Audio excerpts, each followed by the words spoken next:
Hi Questers, and welcome to this week's episode of the Weekly Wrap-Up, the show where we talk about the latest Oculus Quest news and updates from the past week. This week has been absolutely crazy when it comes to news and updates due to OC6. I'm going to quickly touch on some of the things that happened this week, but you can also check out my other OC6 videos either in the cards or in the description for a more detailed list and explanation. First up, let's talk about some of the things announced at OC6 for the Quest. Oculus has officially announced that they are releasing Oculus Link in November. Oculus Link will allow us to connect the Quest using a cable to a gaming PC in order to access and play Rift games, and I assume it'll work just fine for Steam VR games as well, because the PC is going to recognize the Quest as a Rift S using Oculus Link. This is amazing news for those of us with PCs capable of playing PC VR games, and it'll be interesting to see how well it functions, as there will still be a slight downgrade in quality due to the video signal having to be compressed in order for the data to travel through the cable to the Quest. But I'm sure it'll be at least as good as streaming from a PC, probably better. Also announced was full hand tracking coming to the Quest next year as well, which is going to be an interesting addition. It'll allow for the ability to interact with items in VR without the use of a controller or some kind of VR gloves. Some of the feedback from OC6 was very good, while others said that the fast movement caused a loss of tracking and it wasn't perfect, but it is currently an experimental feature and it is sure to get better over time.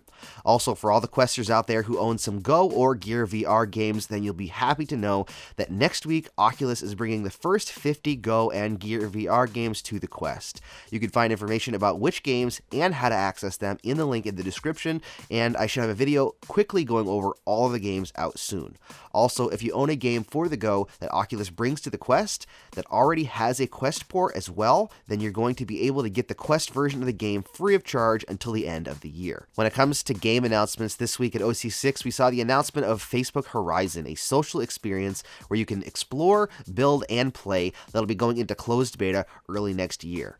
Also announced was Snowdrift, which we don't really know a ton about yet, a Fisherman's Tale, which is an awesome puzzle game port from other platforms, Paranormal Activity: The Lost Soul, a horror survival game that is also a port and frankly looks terrifying, The Room VR: A Dark Matter, which is the first VR game in the puzzle escape room mystery series The Room, Audica, a rhythm-based shooter that reminds me of Space Pirate Trainer, was also announced, as well as Echo VR Quest, the Quest version of Echo Arena. For a complete list with more info, you can check out my OC6 Ultimate List of upcoming Quest games. Also announced was a couple of updates for Beat Saber. The Panic at the Disco music pack will be released next week, and for those waiting for Beat Saber 360, you won't have too much longer to wait, as the new feature will be out in December. When it comes to new releases this past week, we saw a couple of new experiences. Most notably was the surprise release of Vader Immortal Episode 2 on the first day of OC6. You can see my review here. Also released was the zombie horror shooter Death Horizon, as well as Fandango Now for movie streaming. Games were added to the Coming Soon section this week include a couple of the games already mentioned, but Pistol Whip, the crazy looking rhythm shooter, was also added as well, and we also now have a release date of November 7th.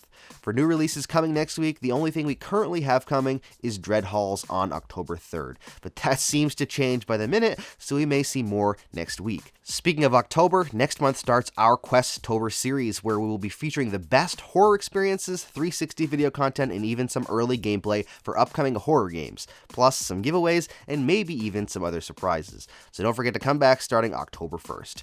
That's all the news and updates I have this week. For more Oculus Quest content, check out my other videos here, and as always, if you enjoyed the video, please give it a thumbs up and subscribe for more Oculus Quest content on BMF. I'll see you next week, and happy questing.